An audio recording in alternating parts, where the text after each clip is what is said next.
like they've been worked over the previous couple of weeks. He puts the starters into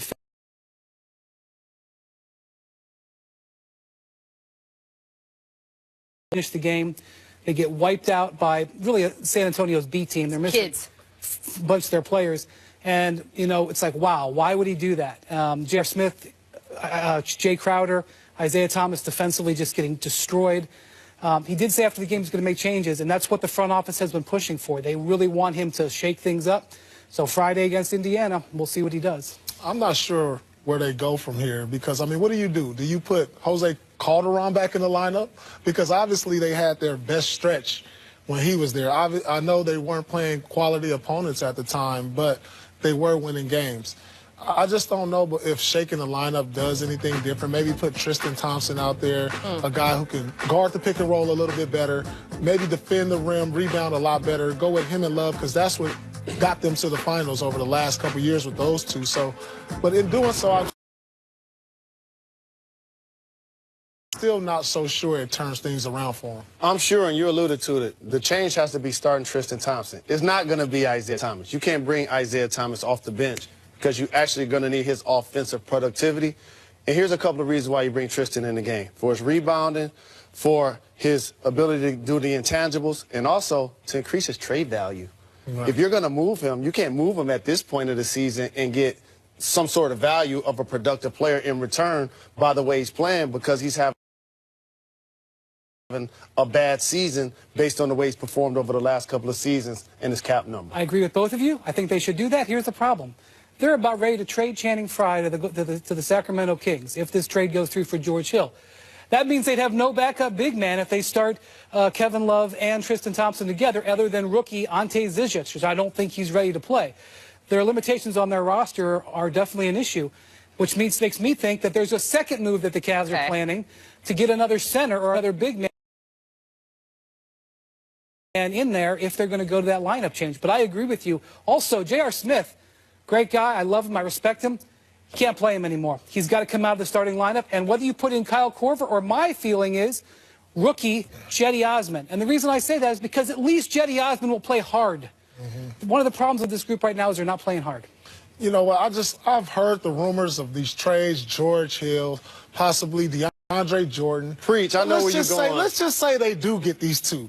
I still don't think that pushes the needle. Enough.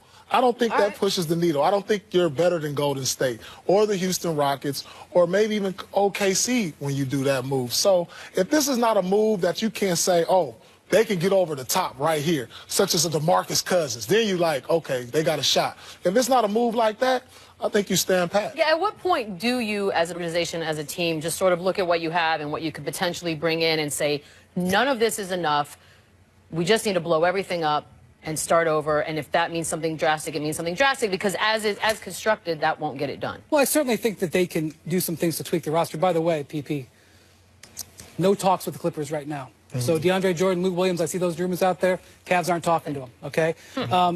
What really disturbed me about last night watching the game and talking to some people who are within the organization, LeBron was dispirited down the stretch of that game. So many times we've seen in his career where LeBron's come into a game that could have gone either way in the fourth quarter, and he's carried him home. Maybe he gets him there, maybe he doesn't. He comes in that game yesterday with that lineup, he doesn't even hit the gas. And that's really concerning for the Cavs. Well, the main lineup change that's affecting the Cavs is that they traded Kyrie Irving premature. He had 2 years remaining on his deal. LeBron James had one. You hold on to the young asset and see what happens, a la Shaq and Kobe. But with that being said, you change the lineup to just try to infuse some enthusiasm, a different level of emotion. Because the way this team is playing, they're not going to win the East like this. You're talking about Houston and Golden State. They won't even make it past Toronto the way this team is playing right now. What is the deal with Kevin Love? Why are we seeing things like we saw last night with, you know, Jay Crowder walking over his body, not helping him up? Wow, that was an incredible moment. Out of everything that you've seen, and not only that, he kind of looks down at him and is like, nope. Yeah. Then kicked him right there. It was like kicked him on his foot. Kicked him. In the Cavs general manager's office, it was David Griffin's first, and then now it's Kobe Altman's. There's a photo from their championship season where Tristan Thompson's laying in the paint and all four of his teammates are reaching to pick him up. You know, right there. That's 4 feet by 5 feet in the Cavs. Every conversation Kobe Altman has in his office about trades, that's what he's looking at. Now, granted, it's a time and place sort of thing. But when the Cavs are right, that's the kind of team they are. That was the group that won the championship. You see stuff like that. And another thing, Kevin Love, no matter what you think about him, if you think that maybe he doesn't, defend as well, some people think he might be a little bit too soft for being a big man. He's been a professional. He was involved in trade talks last year. He didn't complain about it. He came to work the first day of training camp, just got named to the All-Star team. He gets called out over the weekend by his teammates. Right. He comes and takes it and says, hey, we're going to try to spin it forward. He shows up last night and plays. He's not the one complaining. He's handling it like a professional. Is there any chance that he would want out at some point, knowing this team's not going to win another trophy and his pride at this point is at stake? He says no, which is the professional thing to do. Right. But I'd love to know what he really feels and what he says. Well, here's the difference between struggling teams and really good teams. And Paul won a championship. He'll tell you this. When you're on a really good team and you make a mistake, people can call you on it. And then you're like, my bad. But when you're on a bad team, it becomes an argument, a disagreement. And you saw a winning team, a championship-level team, rush to help their teammate up. This Cavs team, you saw Crowder walk over Kevin Love. Yeah. And that's not the first time we've seen a player on that team do that to Love. So this is why you have to make a move. This team went to the finals 3 straight times. Where's the love lost? I mean, these guys have been together. Maybe not Crowder, but certainly LeBron. He was there.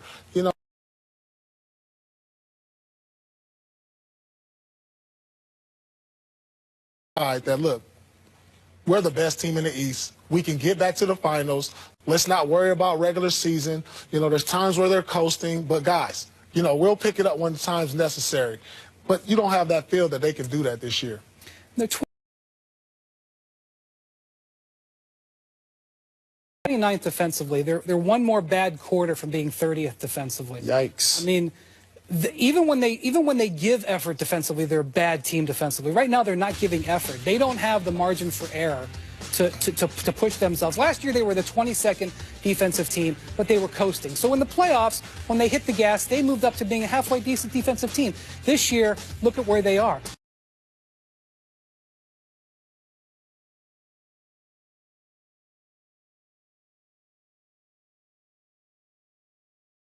And as a matter of fact, that's why he's liking videos of LeBron James yelling in the huddle at an assistant coach, because this is probably why he wanted to leave, to be in a situation where it was all about the guys, not necessarily about only LeBron James's leadership, and then trying to figure out what everybody else is going to do. It's ugly. It's a different kind of ugly than we're used to. I covered the 4 years of the Miami Heat where we had all kinds of drama, right? You were in on a lot of that stuff. I've covered this team now for 3 years. All that stuff, subtweeting, issues here, issues there, mid-season trades, David Blatt being fired at midseason. I've never seen it like this. You're the ultimate Cavs and LeBron James insider. I must ask you this. With this level of dysfunction, is this making it easier for LeBron James to exit stage left, where he can now say, look at what the franchise made itself into? My hands are clean. See, here's the thing. When the Cavs won 13 in a row in December, I would say the answer to this question would be, we have to see where things are in June. When they've lost 8 of 10 or whatever it is. Preach to me. Has to be where he is in June, because that's all that matters, where they are in June.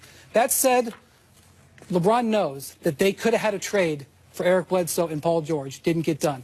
They possibly could have traded Kevin Love and gotten Paul George. Couldn't get it done. And he didn't want to trade Kyrie Irving.